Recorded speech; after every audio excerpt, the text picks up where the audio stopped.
स्वागत। सदीनामा रोज़ाना बुलेटिन में आप सभी का अभिनंदन। मैं सुनीता अरोड़ा 3 मार्च 2024 का संपादकीय प्रस्तुत कर रही हूँ, जिसका शीर्षक है धरा धाम पर धाम ही धाम। लेखक हैं राकेश अचल जी। आइए सुनते हैं उनके विचार। लिखते हैं, हमारे घर वाले सनातनी हैं, देवी देवताओं को मानते हैं, पूजते हैं और परिवार के हर बूढ़े सदस्य की अंतिम इच्छा होती है कि उसे उसके बच्चे 4 धाम करा दें ताकि जिंदगी सार्थक हो जाए। पुराने ज़माने में चाहे पढ़ा लिखा आदमी हो या अनपढ़, 4 धाम जाने का सपना देखता ही था। जिंदगी भर पेट काटता, लेकिन 4 धाम की यात्रा पर ज़रूर जाता था। तब आज की तरह 4 धाम यात्रा सहज नहीं थी। 4 धाम पर जाने का मतलब था अंतिम यात्रा पर जाना, क्योंकि देश के चारों धाम इतने दुर्गम स्थलों पर स्थित थे कि उन तक पहुंचकर अपनी साध पूरा करना भगीरथ को पृथ्वी पर लाने जैसा होता था। देश में जब से धर्म धुरंधर और डबल इंजन की सरकारें बनने लगी हैं, तभी से सब कुछ बदल रहा है। अब देश में जो स्थापित 4 धाम थे, उनसे कहीं ज़्यादा खूबसूरत और संपन्न धाम इधर उधर बन गए हैं। हमारी नानी के भाई भगवान दास बताया करते थे कि हिंदू मान्यताओं के अनुसार 4 धाम की यात्रा को बहुत पवित्र माना गया है। ऐसी मान्यता है कि 4 धाम की यात्रा से मनुष्य को मोक्ष की प्राप्ति होती है। कक्का के मुताबिक 4 धाम यात्रा को दक्षिणावर्त दिशा में पूरा करना चाहिए। इसलिए तीर्थ यात्रा यमुनोत्री से शुरू होती है, गंगोत्री की ओर बढ़ती है, केदारनाथ तक जाती है और अंत में बद्रीनाथ तक समाप्त होती है। कलयुग में इन 4 धामों के मुकाबिल अब सनातनी और गैर सनातनियों ने अपने परिश्रम और धन के बूते पर 4 के मुकाबले 40 धाम बना दिए हैं। इन धामों में देवता छोटे, लेकिन उनके नाम पर दुकान चलाने वाले बड़े बड़े साधु सन्यासी बैठने लगे हैं। हर रोज़ हर राज्य में एक न एक नया धाम खुल जाता है। इन नए धामों में इतनी धमाधम होती है कि आप कल्पना भी नहीं कर सकते।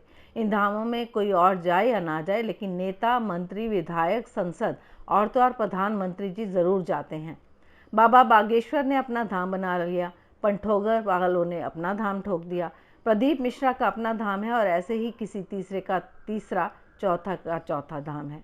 दक्षिण में तो धामों की लंबी श्रृंखला है। भगवान खुद इतने सारे धाम देखकर चकित हो गए हैं।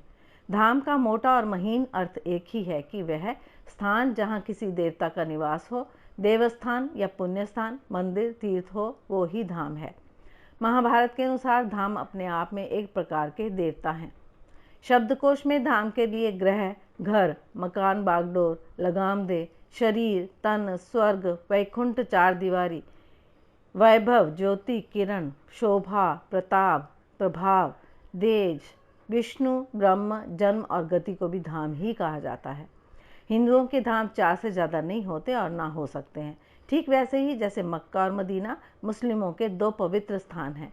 ईसाइयों के लिए एक यरूशलेम है, सिखों के लिए एक स्वर्ण मंदिर है। लेकिन कलयुग में युग के नए नए धाम खोलने की छूट है। सरकारी ज़मीनें हड़पो और धाम खोल डालो। कोई सनातनी इन धामों का विरोध नहीं कर सकता, क्योंकि ये नए धाम धर्म की राजनीति करने में सहायक होते हैं। इन धामों के स्वामी राजनीतिक दलों के एजेंडे का खुल्लम खुल्ला प्रचार करते हैं। पहले हर सक्षम हिंदू 4 धाम की तीर्थ यात्रा करता था।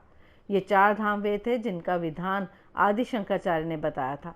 जब आम हिंदू बद्रीनाथ धाम जाता था तो उसमें केदारनाथ, गंगोत्री और यमुनोत्री जाना भी शामिल रहता था। जैसे हर हिंदू काशी, प्रयाग और गंगा सागर नियमित रूप से सुविधा व समय अनुसार जाता रहता था, इसके अतिरिक्त समर्थ और समय के अनुसार हर हिंदू 12 ज्योतिर्लिंगों और 52 शक्तिपीठों का भ्रमण करता रहता था।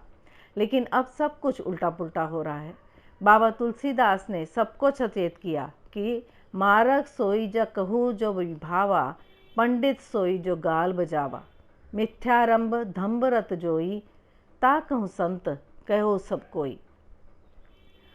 अब बागेश्वर हो या कांग्रेस से निकले गए एक बाबा आचार्य प्रमोद कृष्णम या कोई और, सब जगह गाल बजाने वाले जमे हुए हैं।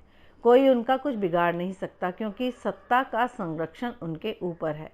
सवाल यह है कि नए धाम खोलने की अनुमति कौन देता है, कौन इनका प्रमाणीकरण करता है, और ये लूट के अड्डे नहीं हैं, व्यभिचार के केंद्र नहीं हैं। अभी भी ऐसे ही धामों के कथित संस्थापक आसाराम हो या राम रहीम जेलों में सड़ रहे हैं। सरकार जैसे चिटफंड कंपनियों के खिलाफ कार्यवाही नहीं करती, उसी तरह इन स्वयंभू धामों के खिलाफ भी कोई कार्यवाही नहीं करती और न करेगी, क्योंकि ये दुधारू गाय हैं। आप तुलसीदास जी की मदद से ही इन नक्कालों को पहचान सकते हैं। तुलसी बाबा ने बहुत साफ शब्दों में लिखा है, निराचार जो श्रुति पथ त्यागी, कलयुग सोई ज्ञानी सो वैरागी। नाके नख अरु जटा विशाला, सोई तापस प्रसिद्ध कलिकाला। अशुभ वेश भूषण धरे, भच्छा भच्छ जे खाहि। तेई जोगी तेई सिद्ध नर, पूज्य ते कलयुग माही। मेरे कहने का मतलब है कि देश में आजकल केवल लोकतंत्र और संविधान ही नहीं, बल्कि धर्म भी खतरे में है, धाम भी खतरे में है। इन्हें बचाना ही सच्चा धर्म है। धर्म के नाम पर नकली धाम बनाने में मददगार नेताओं और पार्टियों को वोट देना देश हित नहीं है। देश हित पहचानिए और अपने चारों धामों के बाद जितने भी धाम बनाए दिखाई दिए जाए वहाँ झांकिए तक नहीं, अन्यथा पाप के भागीदार बनेंगे आप। मेरा काम आपको सचेत करना था, सो कर दिया। अब आप जाने और आपका काम जाने, आपको 4 धाम करना है या 40 धाम, यह आप खुद तय करें। धन्यवाद। नई सदी, नया साल, नया महीना, खबरें भी नई। चंद्रयान से आसमान तक, देश से विदेश तक, बाजार से जन सरोकार तक, सब पर है हमारी पकड़। देखिए खबर सदीनामा, सदीनामा, सदीनामा।